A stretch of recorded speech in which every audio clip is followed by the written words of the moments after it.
Bien-aimés dans le Seigneur, bonjour, que le Seigneur vous bénisse. Bienvenue dans ce partage de ce jour. Nous bénissons le Seigneur pour sa grâce et pour la paix divine qu'il comble dans nos cœurs. Pour l'opportunité qu'il nous accorde encore de partager sa parole ce jour. Nous élevons son saint nom et nous l'exaltons parce qu'il est Dieu. Le thème de notre méditation ce matin, le Seigneur t'a choisi, quel est ton rôle? Nous louerons l'Éternel notre Dieu en tout temps parce qu'il est l'unique vrai Dieu et le véritable. À chaque instant, nous publierons ses bienfaits car c'est par lui et pour lui que nous existons. Dans les Actes des Apôtres, le chapitre 17, les versets 24 au verset 27, il est écrit « Dieu qui a créé l'univers et tout ce qui s'y trouve, qui est le Seigneur du ciel et de la terre, n'habite pas dans les temples bâtis des mains d'hommes. Il n'a pas besoin non plus d'être servi par des mains humaines, comme s'il lui manquait quelque chose. Au contraire, c'est lui qui donne à tous les êtres la vie, le souffle et toutes choses. À partir d'un seul homme, il a créé tous les peuples pour qu'ils habitent toute la surface de la terre. Il a fixé les périodes déterminées et il a établi les limites de leur domaine. Par tout cela, Dieu invitait les hommes à le rechercher et à le trouver, peut-être comme à tâtons, lui qui n'est pas loin de chacun de nous. Dieu a fixé pour chaque personne des missions et des buts à accomplir.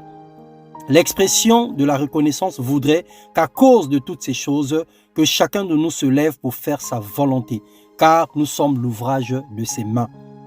Jean 15, le verset 16, la Bible déclare « Ce n'est pas vous qui m'avez choisi, non, c'est moi qui vous ai choisi. Je vous ai donné mission d'aller, de porter du fruit soit durable, alors le Père vous accordera tout ce que vous lui demanderez en mon nom. » Bien-aimé dans le Seigneur, tu as été choisi au milieu d'une génération perdue et perverse pour manifester la gloire de Dieu en menant une vie droite et juste, afin que le monde reconnaisse Dieu au travers de ta vie, que tu sois un arbre fruitier et que plusieurs comptent sur toi, que tes fruits soient de très bonne qualité et que plusieurs en mangent et trouvent la vie.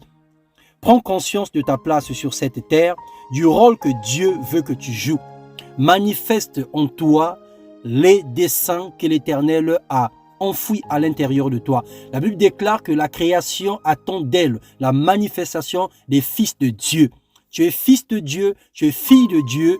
Le Seigneur t'a rempli de son esprit. Il t'a sauvé, il t'a racheté de la mort et il t'a communiqué la vie nouvelle en lui. Alors lève-toi pour servir le Seigneur. Lève-toi pour porter le fruit. Lève-toi pour témoigner Christ au travers le monde. Nous avons tous un rôle à jouer. Nous avons tous des buts et des objectifs à accomplir selon le dessein bienveillant de l'Éternel. Trouve ta voie avec le Seigneur. Trouve ton chemin avec Dieu et marche dans le couloir de ton appel. Fais ce que le Seigneur te demande d'appel. Accomplis parfaitement la volonté de Dieu et fais l'œuvre d'un bon serviteur afin que la gloire de Dieu se manifeste dans ta vie et que la promesse du royaume soit ton partage. Que le Seigneur nous bénisse et qu'il nous accorde la capacité de le servir sans intérêt, avec désintéressement, dans le nom de Jésus-Christ. Amen.